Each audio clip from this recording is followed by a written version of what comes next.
Bom dia a todos e a todas, tudo bem? Prazer retornar a essa casa. Obrigado, seu Anésio, Domingos, todos, a Rogéria que nos recebe lá com as crianças, com os jovens. Muito bom estar aqui com vocês novamente. Estar em Araraquara, que é uma cidade que eu tenho um carinho muito grande. Eu sempre brinco com a minha esposa quando nós chegamos aqui. Eu falo assim: se eu não fosse morar em Bebedouro, eu moraria em Araraquara. Uma cidade que eu admiro muito, gosto muito. A primeira palestra que eu fiz, lá se vão mais de 40... Não, a segunda palestra que eu fiz fora de Bebedouro foi em Araraquara, lá no Ranchinho. Eu era bem novinho, por isso que faz mais de 40 anos, tá, gente? E é muito bom voltar aqui. Eu sou criado num centro espírita que tem Mocidade Espírita desde 1931. A Mocidade Espírita de Bebedouro é a primeira Mocidade Espírita do mundo. Então, a gente fica feliz. Eu tive a felicidade de crescer numa casa espírita que é de 1908 e que tem evangelização há quase 100 anos, mocidade há quase 100 anos. E como eu não tenho ainda quase 100 anos, eu tive a oportunidade de crescer nesse grupo de mocidade, de evangelização. E é muito bom trazer alguns desses jovens para confraternizar. E falando em confraternização, antes de eu entrar no tema, nós teremos uma grande confraternização aqui em Araraquara daqui 2 semanas, que é a 43ª Conresp. O Raul é o presidente da USE Intermunicipal aqui de Araraquara. A Conresp é um evento organizado pela USE Regional de Ribeirão Preto, que atualmente eu presido, e ela congrega cidades de 8 regiões: Barretos, Bebedouro, Jabuticabal, Matão, Araraquara, São Carlos, Ribeirão Preto e Alta Mogiana. Então, são muitas cidades, 232 casas espíritas, e nós nos encontramos durante muito tempo no período do Carnaval, mas aí o pessoal reclamava que é o período que pode viajar, o período que recebe os filhos que estão estudando fora. Então, a Conresp está acontecendo agora, 1 semana antes do Carnaval, dias 21, 22 e 23 de fevereiro. 21, sexta-feira à noite, é palestra online com o André Trigueiro, que vocês devem conhecer, apresenta o Jornal Nacional de vez em quando, palestrante, escritor espírita renomado. No dia 22, estaremos todos aqui em Araraquara. Fala o nome do local para mim, Raul. Morada de Luz, perto do shopping em Jaraguá, Depois tem endereço para inscrição e tudo mais. E no dia 23, domingo de manhã, aí nós teremos mais 3 palestras online. Se as pessoas forem assistir apenas as palestras online, não precisam fazer inscrição, vão receber o link através das casas espíritas. Mas quem for estar lá no Morada de Luz, aí precisa se inscrever, porque tem café, tem almoço e custa R$60 as inscrições. As casas espíritas, os representantes da USE, têm esse link para vocês entrarem e fazer a inscrição. Gostaríamos muito de receber muitos aqui no sábado, dia 22, na 43ª Conresp. Vamos ao tema. Durante muito tempo, eu resisti em preparar uma palestra sobre o tema mediunidade, porque às vezes as pessoas falam assim: eu já entendo de mediunidade, assisti uma palestra, fiz um curso de uma tarde, e não é assim que funciona. Mas, por outro lado, não é o fato de sermos espíritas que nos coloca na condição de entendedores do assunto. Como eu disse, sendo nascido e criado numa casa, muito cedo eu tive a oportunidade de ter contato também com as atividades mediúnicas. Então, ministramos cursos para a formação de médiuns e dirigimos reunião mediúnica há mais de 30 anos.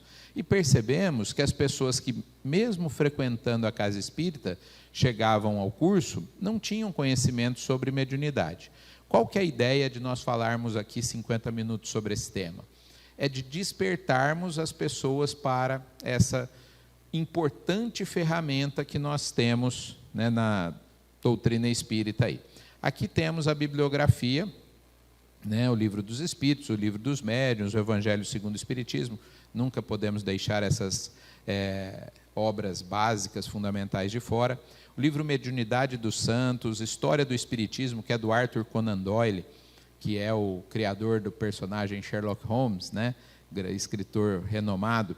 Iniciação em Espiritismo, Conduta Espírita, que o André Luiz ditou para o Valdo Vieira. O Consolador, que o Emmanuel ditou para o Chico, Revista Espírita, as obras do André Luiz, de um modo geral. Esses 2 últimos livros aqui, Mediunidade, livro 2, e Reuniões Mediúnicas, livro 3, são da Terezinha Oliveira, companheira de Campinas, que desencarnou, e muitas casas espíritas fazem cursos de mediunidade com base nesses 2 livros, né? São 2 anos de estudo, muitas utilizam isso. A nossa casa tem esses 2 livros na quarta e na quinta, nos cursos, mas no sábado a gente usa o MEP, que eu não pus aqui, que é o Mediunidade, Estudo e Prática. A FEB, Federação Espírita Brasileira, e a USE, União das Sociedades Espíritas do Estado de São Paulo, indicam 3 segmentos de estudo. O ESD, Estudo Sistematizado da Doutrina Espírita, são 3 anos de estudo, 3 volumes. O EAD, que é o Estudo Aprofundado da Doutrina Espírita, são 5 volumes. E o MEP, Mediunidade, Estudo e Prática, que são 2 anos. Então, quem quiser, digamos assim, fazer um bom curso de Espiritismo, são 10 anos, né? 5 anos de ESD, 3 anos de ESD, 5 anos de EAD e 2 anos de mediunidade. Vamos ao tema. Mediunidade é ciência ou crença? Durante muito tempo, e até hoje, nós encontramos pessoas falando assim: eu não acredito nesse negócio de espírito, não. Não acredito que tem espírito, não acredito. Provavelmente vocês trabalham com pessoas que não são espíritas, têm na família pessoas que não são espíritas, e às vezes ouvem esse tipo de coisa. Mas equivale a dizer: eu não acredito no remédio, eu não acredito. Isso não é uma questão de crença, é ciência. Existem estudos que comprovam a eficácia disso. Nós temos fotografias, nós temos gravações da transcomunicação instrumental, né, que é a comunicação dos espíritos através de aparelhos, fotografias de espíritos materializados. Então, não se trata aqui de nós acreditarmos ou não, é uma ciência. Por exemplo, a USP São Paulo, um médico psiquiatra, fez um estudo com mais de 700 pessoas, 700 médiums, e o objetivo inicial dele, do Alexander, era provar que os médiums não eram pessoas muito normais, né? Que eles tinham dupla, tripla personalidade. Mas depois de anos de estudo, a tese de doutorado dele é uma confirmação, uma comprovação de que os médiums eram pessoas normais, com uma saúde mental até acima da média, e isso é estudo das universidades. Nos Estados Unidos, que é um país que nós sabemos ser de maioria evangélica, não espírita, muitas universidades pesquisam essa questão, né? Questão relacionada ao mundo espiritual. Então, quando as pessoas disserem que não acreditam, como diz um palestrante, escritor espírita, o Roosevelt, fala: não briga com as pessoas, só espera elas desencarnarem, né? Porque aí não vai ter como negar isso. Durante também muito tempo, nas casas espíritas, havia uma confusão, quando não há ainda até hoje, sobre o tema animismo e mistificação. Mediunidade é uma faculdade de intercâmbio entre as pessoas que estão encarnadas e o mundo espiritual. O animismo faz parte de todas as comunicações mediúnicas. Quem diz isso é o Kardec, está lá no Livro dos Médiuns. Imagine vocês, como eu disse, né, sou dialogador em reunião aí há mais de 30 anos, os espíritos, às vezes, que se comunicam, chegam bravos, né, eles chegam irritados. E se o médium não filtrar a comunicação, seria um horror a reunião mediúnica. Então, imagine que agora eu estivesse com um telefone aqui e alguém estivesse dando um recado: Edmir, não esquece de convidar o pessoal para a Conresp e tal, falando alguma coisa assim. Aí eu coloco o telefone aqui e falo assim: gente, vocês vão na Conresp? O que eu acabei de fazer? Filtrei uma comunicação e falei com as minhas palavras, né, de outra forma. Todo médium faz esse filtro. Se não fosse assim, as comunicações de reuniões de atendimento seriam um caos. Então, não há problema no animismo. O animismo é a parte do médium, é a parte que o médium coloca na comunicação, e o Kardec diz: todas as comunicações mediúnicas têm uma parte anímica. Vou dar um outro exemplo. Em determinado momento, deve fazer acho que uns 10 anos isso, fazíamos uma dialogação com um médium bastante experiente, e eu, como sou vidente, não vi espírito nenhum, ele também não teve a percepção de espírito. Quando nós terminamos a reunião, acendemos a luz, como deve ser feito, nós analisamos as comunicações, conversamos sobre elas. E aí ele falou: Edmir, você viu o espírito? Porque foi muito estranha aquela comunicação, parece que não tinha espírito, mas ao mesmo tempo eu estava recebendo ideias.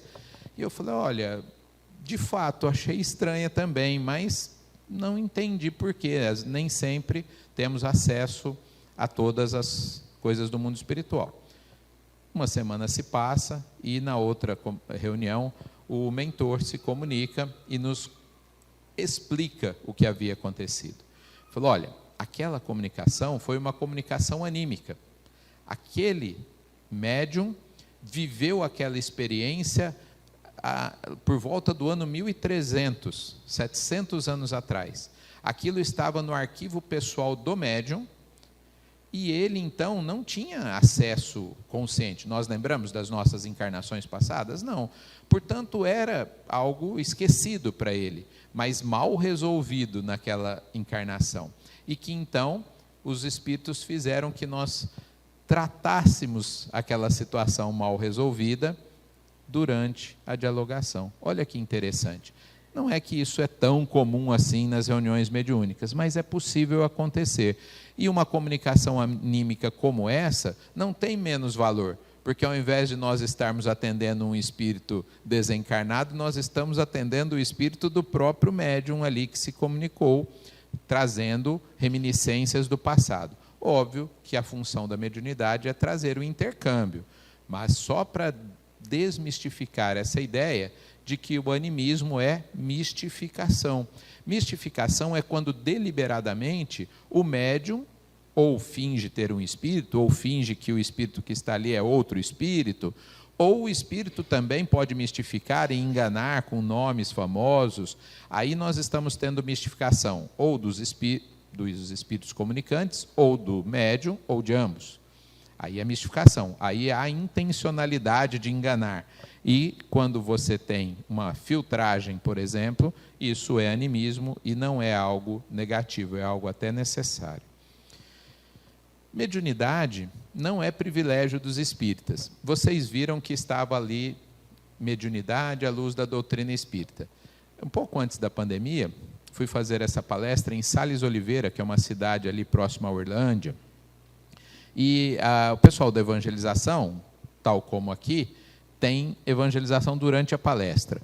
E uma das evangelizadoras viu, falou: o senhor que vai fazer a palestra? Eu falei: sim. Ela falou: eu estou curiosa, mas eu não vou poder ficar porque eu vou ter que ir para a evangelização. Por que mediunidade à luz da doutrina espírita? Tem outra?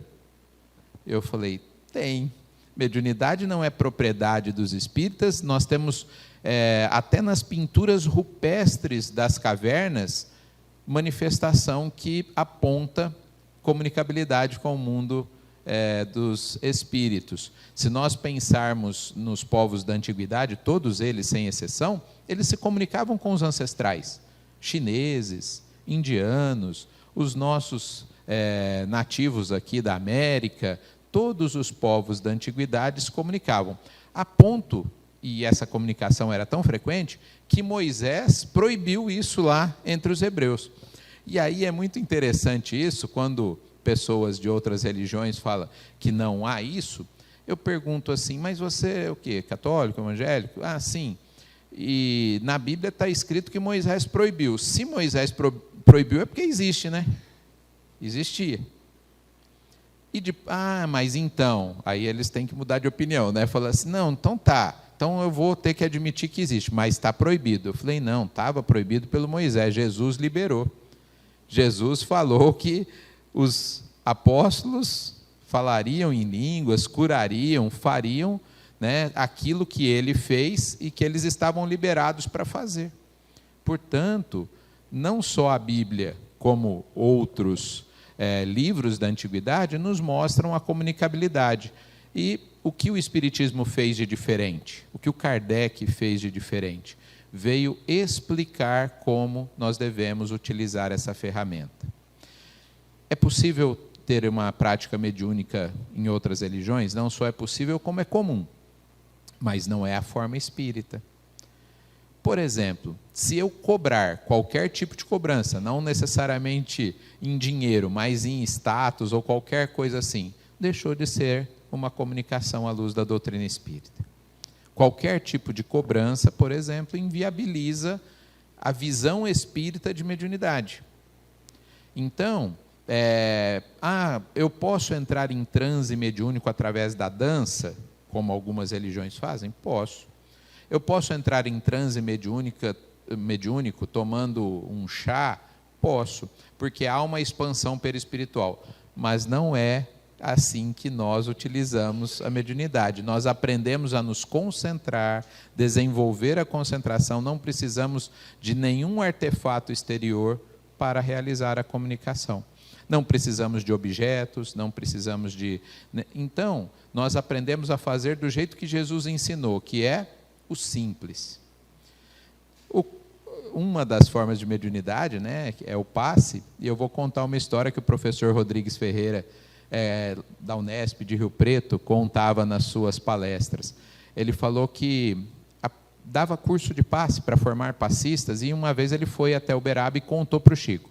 Chico, olha, eu fui em Araraquara, eu fui em Bebedouro, eu fui em Barretos, eu fui em Ribeirão, eu estou dando curso de passe, né, para o pessoal, e eu ensino passe longitudinal, transversal. Ele ficou meia hora falando e o Chico não falava nada.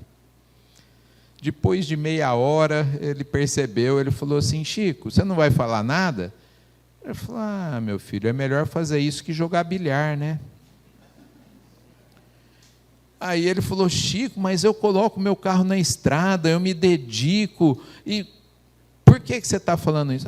Filho, aqui em Uberaba nós somos muito simples, a gente faz do jeito que Jesus ensinou, que é só impor as mãos. Mediunidade, à luz da doutrina espírita, é simplicidade. Não precisamos de cor de roupa, não precisamos de nenhuma coisa externa que nos remeta à comunicabilidade. A mediunidade se apresenta basicamente em 3 estados: o consciente, o semiconsciente e o inconsciente. Se nós olharmos na obra espírita, nós vamos ver que 97% dos médiuns são conscientes, ou pelo menos semiconscientes. São raros os médiuns inconscientes. Normalmente, esses médiuns inconscientes são missionários. Por exemplo, o Chico, ele era capaz de psicografar uma mensagem aqui com uma mão, psicografar outra aqui de trás para frente, em outro idioma, e falar um terceiro, porque ele emprestava, né, o seu aparelho motor para que um espírito... Então, o Emmanuel psicografava aqui, o Dr. Bezerra de Menezes aqui, Joana de Anjos falava outro ali, ou André Luiz, enfim, algum espírito... Então, nesse caso, é uma mediunidade inconsciente, porque não seria possível conscientemente realizar essa tarefa. Salvo essas questões muito particulares, a maior parte das pessoas que procuram a casa espírita dizendo ter mediunidade inconsciente, não é. É processo obsessivo. É uma situação que a pessoa não controla a sua mediunidade, não por ser uma mediunidade inconsciente, mas porque ela não estudou o suficiente e não aprendeu a controlar aquela mediunidade. Então, são raros os casos. Alguém poderia dizer, Edmir, mas isso está lá no século XIX, 97%, será que não mudou? Eu pesquisei, continuo pesquisando, a gente não acha dados recentes, não houve uma pesquisa recente para confirmar esses dados. Mas a experiência diz que não mudou. Que dando tantos cursos e viajando tanto falando sobre isso, a grande maioria dos médiuns tem consciência plena ou pelo menos parcial das suas comunicações. E um detalhe, mesmo na mediunidade inconsciente, o médium tem responsabilidade total sobre a comunicação e ele pode interrompê-la no momento em que quiser. Então, quando a pessoa fala assim, vou usar uma expressão do jargão popular, a pessoa ficou tomada ali, isso é processo obsessivo, não é? Não é algo... vou levar essa pessoa para a reunião mediúnica. O que o Kardec fala sobre levar pessoas dentro de um processo obsessivo para a reunião mediúnica? Que na grande maioria dos casos, na esmagadora maioria dos casos, é completamente inviável. a não ser que fosse uma coisa muito específica, uma obsessão simples e um trabalhador já ali da reunião mediúnica, alguma coisa assim.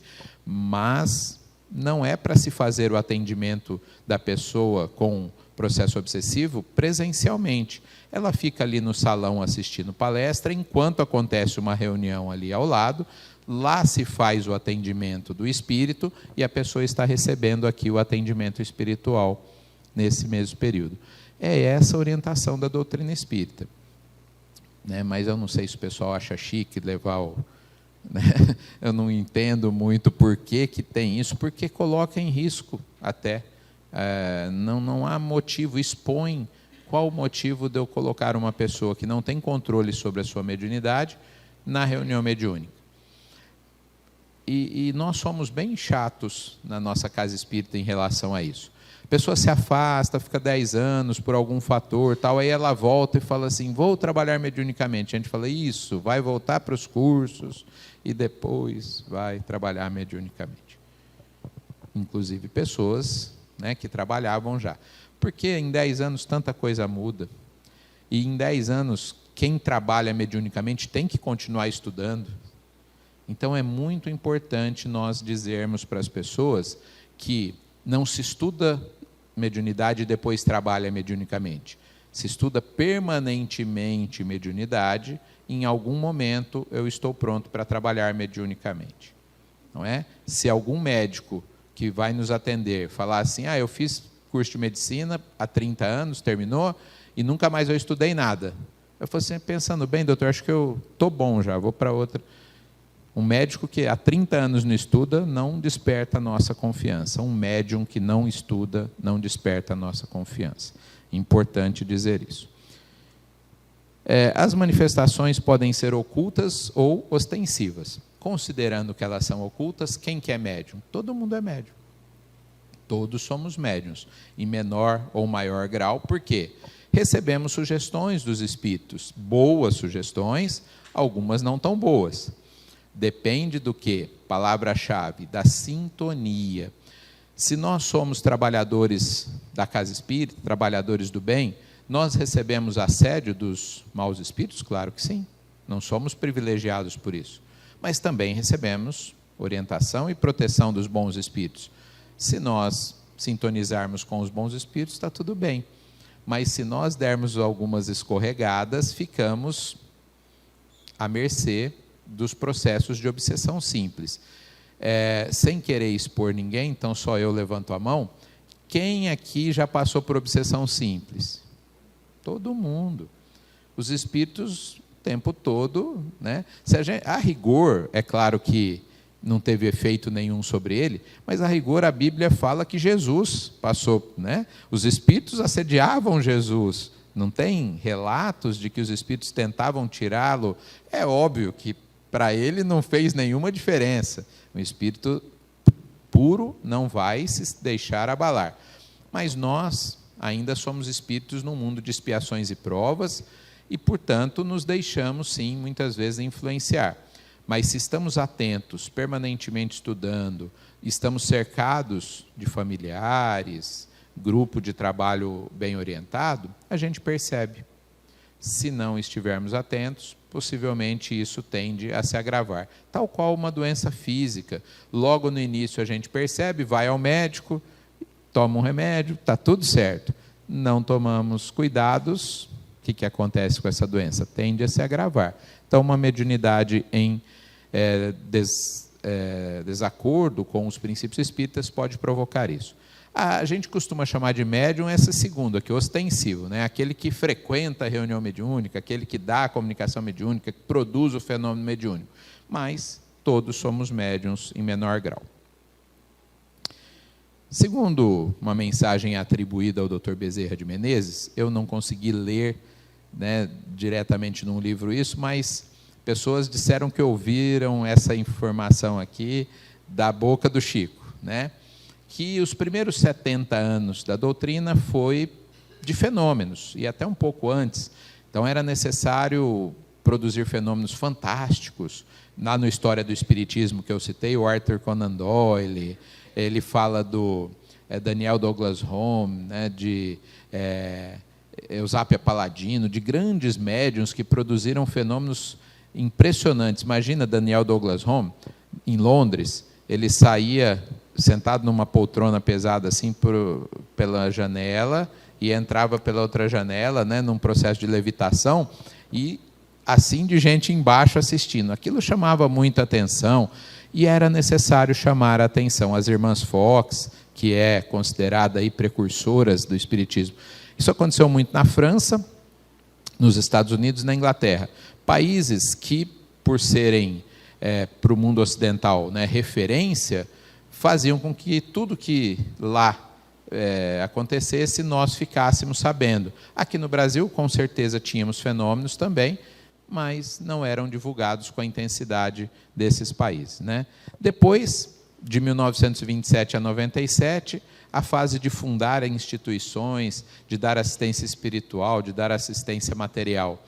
E a grande maioria, 80% das casas espíritas foram fundadas nesse segundo período, principalmente no Brasil, que se tornou o país com o maior número de espíritas, tanto em termos absolutos quanto relativos. E de 1997, mais ou menos, para cá, né, até 2057, seria a terceira fase da reforma íntima. Nós não precisamos mais ficar vendo fenômenos mirabolantes, porque é o estudo agora que nos leva a isso. E quem tiver dúvidas sobre isso que eu acabei de falar, leia o livro O que é Espiritismo, do Allan Kardec. Lá o Allan Kardec conversa, são conversas hipotéticas, com um sacerdote, com um cientista e com uma pessoa materialista que não acredita em nada, né? São conversas hipotéticas. E lá ele fala isso, né? Ele fala, olha, não vou te levar para a reunião mediúnica para te convencer de nada. Você tem que se debruçar sobre o assunto, estudar, e isso como eu faço, e aí você... porque eles colocam assim, me leva para ver esses fenômenos, quem sabe eu acredito. Não adianta, não é? Em tempos de negacionismo, a pessoa olha para uma coisa, vê aquilo e fala, não existe. Então não é ver um fenômeno que vai nos levar. A gente tem muitas fotos, por exemplo, livro Materializações Luminosas do Ranieri, está cheio de fotos de espíritos materializados. A Sheila, o João Grosso, né? E interessante, por exemplo, o espírito se materializava, colocava a mão materializada na parafina, depois tirava, né, desmaterializava a mão e ficava aquela luva de parafina. Esses objetos estão em museus espíritas que existem espalhados pelo Brasil, as fotos e tudo mais, mas se a pessoa não quiser acreditar, não vai acreditar, né? Então, não é o que nós temos que fazer. Tipos de obsessão. Nós temos obsessão simples, como eu falei, todos nós passamos por isso. A possessão, subjugação, que é o pior deles, mas eu pus no meio aqui, vocês vão entender por quê. Porque, apesar de ser o pior, a pessoa que está sob um processo de subjugação, ela se percebe doente e as pessoas que a rodeiam também percebem que ela está doente. E, normalmente, buscam ajuda, né? Às vezes na casa espírita, às vezes em outros locais. A fascinação, que seria do meio, para mim é o pior dos problemas. Por quê? Porque, normalmente, a pessoa fascinada não se vê fascinada. Vou corrigir a minha frase. Sempre a pessoa fascinada não se vê fascinada. Então, o palestrante espírita, o dirigente espírita, pode viver um momento de fascinação ou pode viver uma vida toda de fascinação e não se ver fascinado. Principalmente, imagine, se a pessoa... Porque a fascinação não acontece só com médiuns. A fascinação acontece na sociedade. Então, imagine que a pessoa viva sucesso na vida material, sucesso... Alguém vai tentar dizer para ela de processo obsessivo? Ela não vai nem dar ouvidos. Ela nem vai procurar ajuda. Então, nós olhamos para a sociedade, vemos inúmeros casos de fascinação. O Orson Peter Carrara fez uma palestra 10 dias em Bebedouro, e o tema foi justamente esse, né? A obsessão, fascinação, e ele falou, olha, torcidas organizadas, partidos políticos, né? Ele foi dizendo várias coisas, fascinação. pessoa não enxerga nada além daquilo. É como se fosse a única coisa importante. A busca desenfreada por dinheiro, enfim, qualquer coisa aí nós poderíamos... tem pessoas que pegam um estilo musical, uma música ali, e aquilo passa a ser a vida da pessoa. A gente, às vezes, brinca, assim, conversando em família, fala, como é que esse povo vive? Porque eles vão em todos os shows de um cantor, o outro vai em todos os jogos do time de futebol, né? A vida é em função daquilo. São processos de fascinação, muito difíceis de serem tratados, porque não são reconhecidos. E aqui eu vou encerrar essa parte falando uma frase do Chico. Chico dizia assim, aqueles que caem pela dor, eu não me preocupo muito, porque a dor redime. A dor traz o indivíduo de volta para a linha, né? A dor faz com que a pessoa se mexa. Ele falou, o problema são os que caem pelo orgulho. Esses nem se veem caídos. Entendeu por que eu pus a fascinação depois da subjugação? Porque quando nós estamos num processo de subjugação, nós nos vemos caídos pela dor. Quando nós estamos num processo de fascinação, muitas vezes nós não nos vemos caídos. A importância de ter um entorno saudável e ouvirmos esse entorno, né? Família, amigos, dirigentes espíritas. Se eu já monto as minhas garras e não ouço ninguém, provavelmente eu vou continuar dentro desse processo. Mediunidade é sintonia e afinidade. Então, aquilo que eu disse, estamos permanentemente em contato com bons espíritos e não tão bons. Com quem eu vou sintonizar a maior parte do tempo? Porque que a gente vai sintonizar com alguns irmãos menos felizes é certeza. Às vezes você está no supermercado, você está em qualquer lugar, você vai ter pessoas menos felizes ali, encarnadas e desencarnadas, está tudo bem. Mas a maior parte do tempo eu vou estar em sintonia com quem, né? E a afinidade que vai definir se eu estarei mais ou menos protegido, né? Formação dos médiuns, né, tem alguns perigos aí na formação. Quais são esses perigos? É colocar o orgulho à frente da tarefa. Mediunidade é tarefa de formiguinha, né? A gente vai toda semana realizar atividade mediúnica.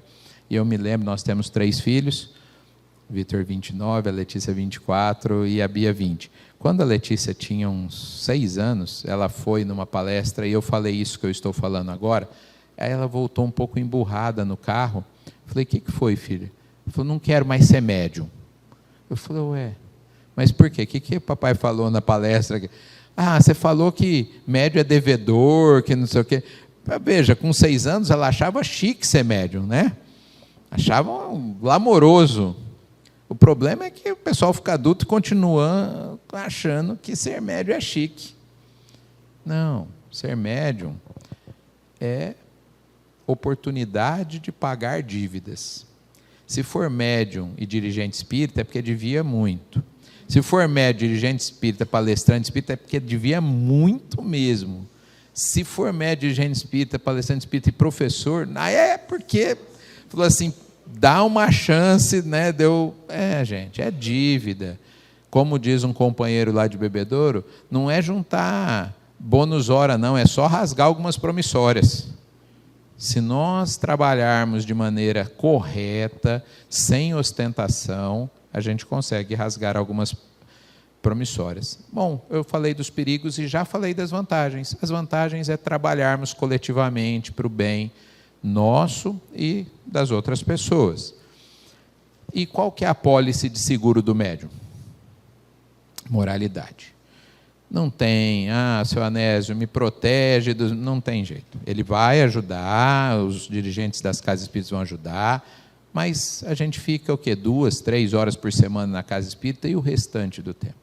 Ou nós aprendemos a nos autogovernarem, governar, melhor dizendo, ou nós estaremos sujeitos a processos obsessivos permanentemente. Então, a moralidade, e aqui alguém pode dizer, então para ser médium precisa ser perfeito. Não, Vamos sempre lembrar da frase do Evangelho segundo o Espiritismo. Reconhece o verdadeiro espírita pela sua transformação moral e pelo esforço que faz em dominar as suas más tendências. Se eu estou me esforçando, eu já estou recebendo proteção. É assim com todo mundo, não é? Quando nós demonstramos esforço, eu estou aqui estudando, eu estou aqui, né, trabalhando, ajudando, estamos protegidos. Não precisa chegar ao status de espírito puro para aí sim sermos protegidos. E já falei lá atrás, a mediunidade à luz da doutrina espírita não exige nenhum ritual, nem cor de roupa, nem precisa sentar obrigatoriamente lá, nem precisa ter luzinha dessa ou daquela cor, até porque a reunião pode ser de dia, e se for de dia não precisa ter luz, enfim, não exige nenhum ritual. Eu gosto, na nossa reunião da terça-feira, tem o ar-condicionado na sala, e a gente define o lugar de sentar pelo ar-condicionado. Tem gente que fala assim, hoje eu estou com frio, não vou sentar aqui na frente do ar, não, vou sentar ali. Qualquer lugar, você não é médium, porque, né, antigamente tinha um médium de cabeceira, né, que se não fosse ali, ele não dava comunicação. Isso é uma coisa sem sentido. Quando eu ia a Uberaba, o Chico encarnado, a gente convivia um pouco ali, e o Chico, na sua humildade, né, quem foi lá sabe isso que eu estou dizendo. Tinha uma mesa, Chico gostava de sentar ali num canto ali da mesa, e ficava alguém sentado na ponta virando as folhas, porque ele psicografava muito rápido e alguém ficava virando as folhas. Mas o Chico chegava e ficava em pé, assim, num cantinho.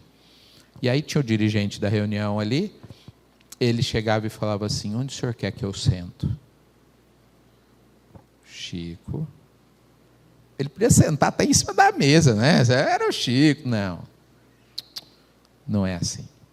Ele perguntava para o dirigente, o senhor quer? Ô Chico, você gosta de sentar ali? Pode sentar ali.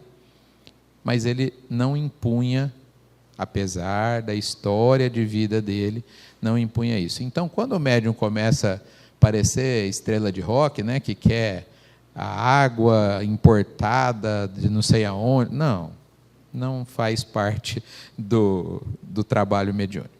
Bom, a mediunidade serve para revelação, a doutrina espírita veio assim, desenvolver o indivíduo, nós que trabalhamos, e atender encarnados e desencarnados. É para isso que serve a mediunidade, né? Ela tem basicamente essas 3 funções. E agora, eu vou falar de alguns tipos de mediunidade. Provavelmente muitas delas vocês conhecem. Eu separei em mediunidades de efeitos psicológicos e de efeitos físicos. A de efeitos psicológicos, só o médium percebe. Então, se ele não falar, ninguém percebe que está acontecendo ali. A de efeito físico, não. Todo mundo que está no ambiente percebe. Vejamos. Psicofonia, eu vou juntar em 2 aqui, e psicografia.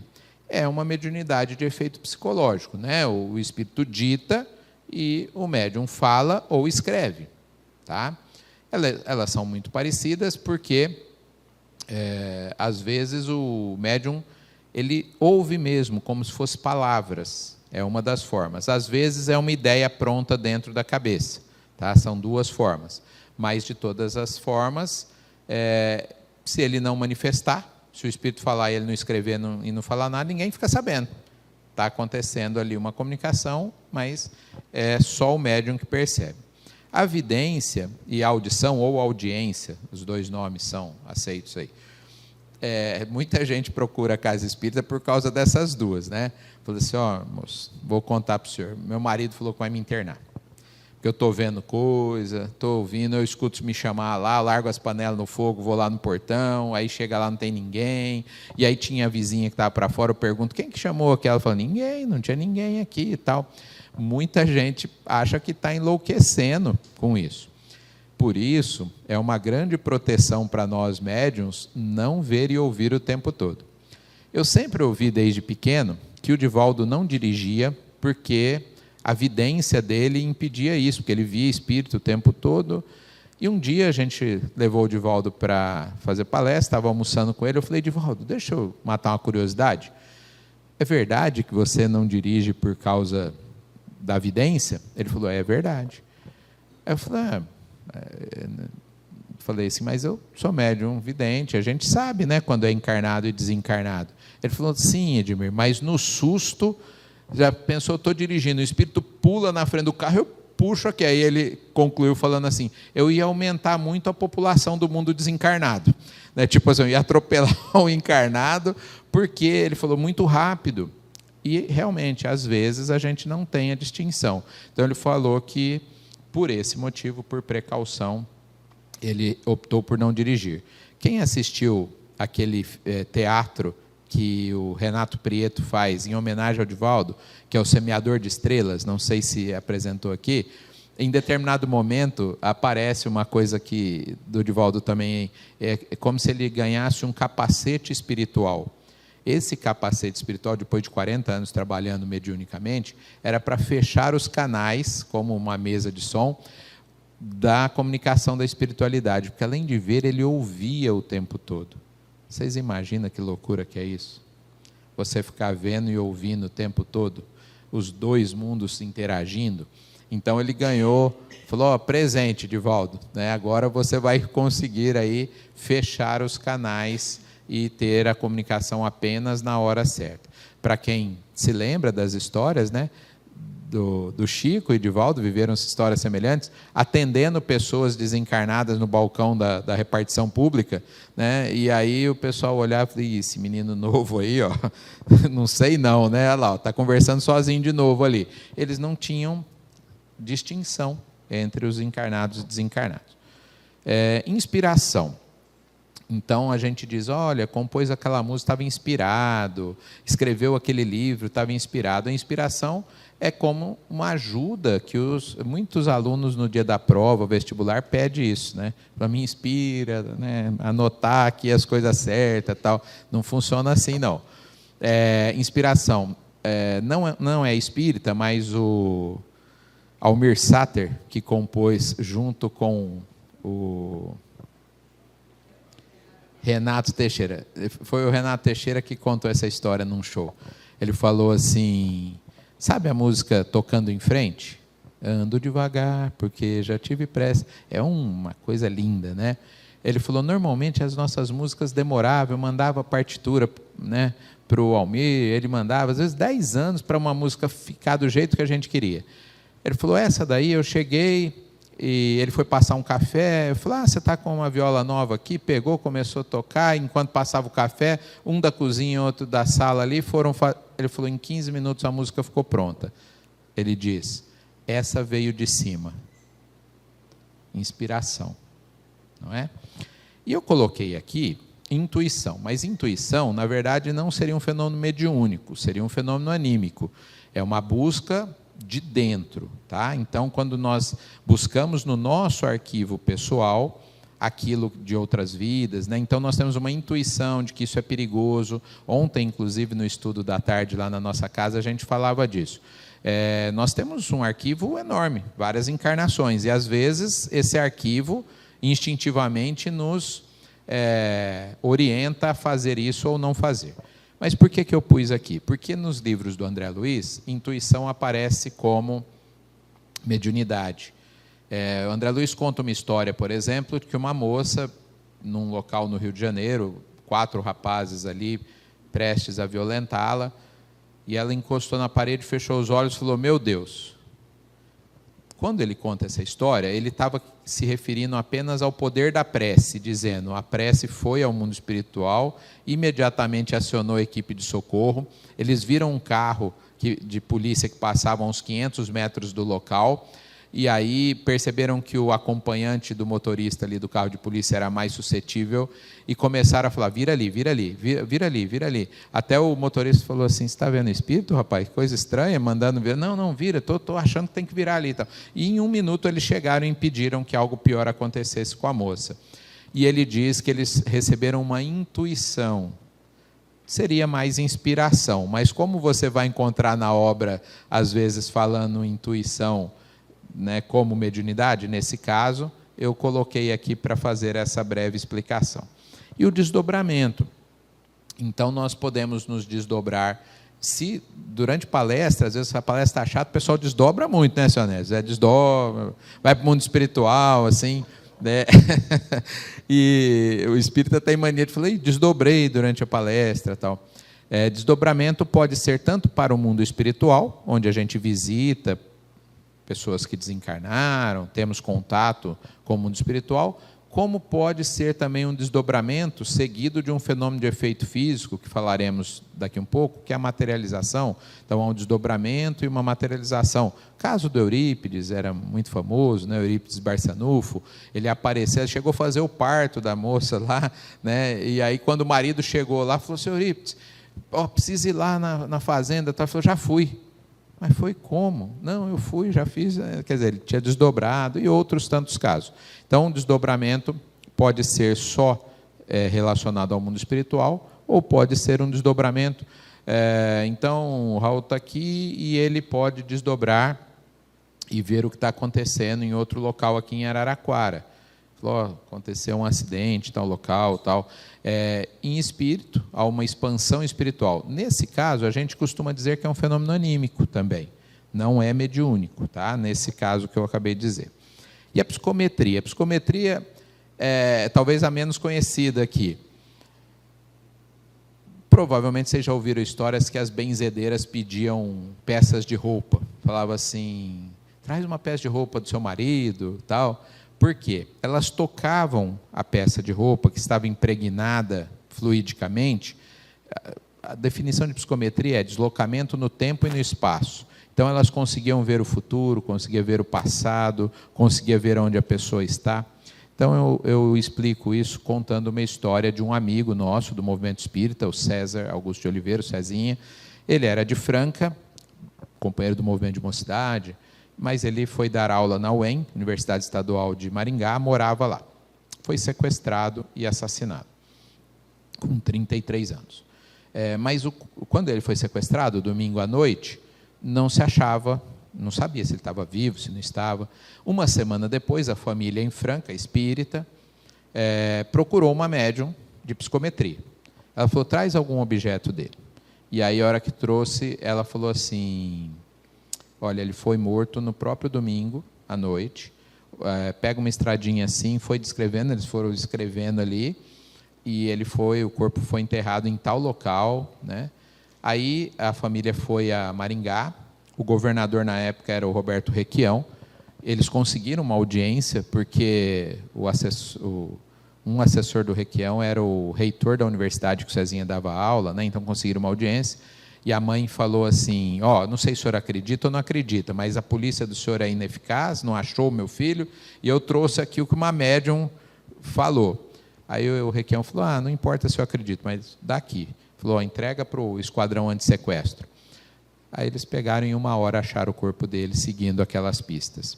É uma médium de psicometria.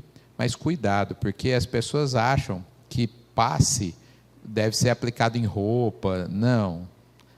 O médium passista não tem nada a ver com o médium de psicometria, é uma mediunidade muito específica. Deixa eu ver aqui. Quem assistiu aquela série dos vampiros lá, Crepúsculo? Alguns. Lembra, eu vou dar spoiler, tá? Que quando os vampiros do mal iam brigar contra os vampiros do bem, eles se tocam ali, o vampiro do mal lá, o chefe, e aí desenrola toda uma briga entre eles. Aí a hora que volta ele fala assim, melhor a gente não guerrear não, vamos parar com isso. Por quê? Porque ele vê todo o futuro e vê que ele ia morrer. Aí ele falou assim, não, vamos fazer as pazes e ficar de boa. Isso é mediunidade de psicometria que aparece ali. Para os menos avisados, passa batido ali, não vai perceber, mas acontece. Bom, e a última parte da nossa conversa é sobre as mediunidades de efeitos físicos. Essas menos médiums, como eu falei, porque só nos primeiros 70 anos era muito comum. Tipologia, tipo é pancada, né? Tipografia, o tipo da máquina de escrever, né, que é a pancada.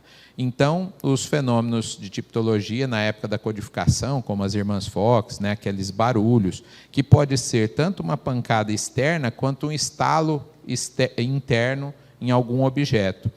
E, normalmente, uma pancada era sim, 2 pancadas era não, os espíritos se comunicavam dessa maneira no início da codificação. Sematologia. Sema é sinal, semáforo, né? Sema é sinal. Então, a comunicação através de sinais. Exemplo, desenha-se um alfabeto em cima da mesa, coloca um copo, e o copo, né, tem até um livro que fez sucesso, Copos que Andam, mas o pessoal, ao invés de ler Kardec, lê Copos que Andam, e aí faz bobagem, mas enfim. Mas é uma comunicação através de sinais, tem várias formas de comunicação através de sinais. E veja que, nesses casos, a pancada seria ouvida por todo mundo, por isso que é de efeito físico e não de efeito psicológico.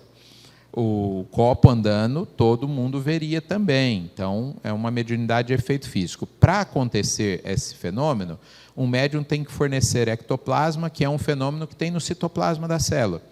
Tanto que William Crookes, Sir William Crookes, ganhou, né, o título lá da rainha da Inglaterra, que é Prêmio Nobel de Química, de Física, foi, né? Ele pesquisou a médium Florence Cook, uma menina bem jovem, que produzia o fenômeno da materialização da Kate King. O livro chama Kate King. Kate King era a filha de um pirata que tinha vivido 200 anos antes, desencarnado 200 anos antes, e a Kate King se materializava com o ectoplasma fornecido pela Florence. E tem fotografias, né, disso daí. Tem, como ele era químico, como ele era pesquisador, ele pesava a Florence. Vamos imaginar que ela estivesse pesando 50 quilos. Durante a comunicação, ela estava pesando 49,9 quilos, e ele pesava o espírito materializado, estava pesando 100 gramas. Porque era ectoplasma que tinha saído lá. Ele deu azul de metileno, os mais antigos vamos lembrar, sempre aquela coisa que os farmacêuticos usavam para pincelar a garganta. Quando estava... Ele deu azul de metileno para o espírito materializado beber. Quando acabou a materialização e o ectoplasma voltou, a Florence estava com manchas azuis pelo corpo, porque fazia parte do citoplasma dela. Então, por isso que eu falei que ciência não é crença lá no começo. São pesquisas laboratoriais feitas por um prêmio Nobel. Não é? Assim como eu falei do Ranieri, do Materializações Luminosas. O Ranieri, ele era um delegado que não acreditava nas comunicações e foi na reunião mediúnica pela primeira vez para prender o pessoal como farsante. Foi ficando, gostou e escreveu um livro sobre isso depois. Levitação. O fenômeno de levitação pode ser tanto da pessoa quanto de um objeto, né? Ele levita. Então, tinha uma minissérie que chamava A Noviça Voadora, não A Noviça Rebelde, tem 2, tá? Noviça Voadora. Segundo o Alceu contava, um companheiro lá de Bebedouro, era de uma freira, eu acho que nos Estados Unidos, que ela, quando ajoelhava e começava a rezar, ela começava a levitar. E foi um fenômeno que na década de 40, se eu não me engano, ficou muito famoso, né? Até o pessoal colocou ela dentro de um convento, porque imagina no meio da missa, né? Você está na missa e a freira começa a levitar, gerava um transtorno ali. Então colocaram ela num convento. E mais tarde fizeram essa série, A Noviça Voadora, porque era um caso de levitação típico. O caso do Daniel Douglas Home, que eu contei, que ele saía com a poltrona, né, e voltava ali. Casos de levitação famosos. Transporte. O transporte pode se dar de 2 formas.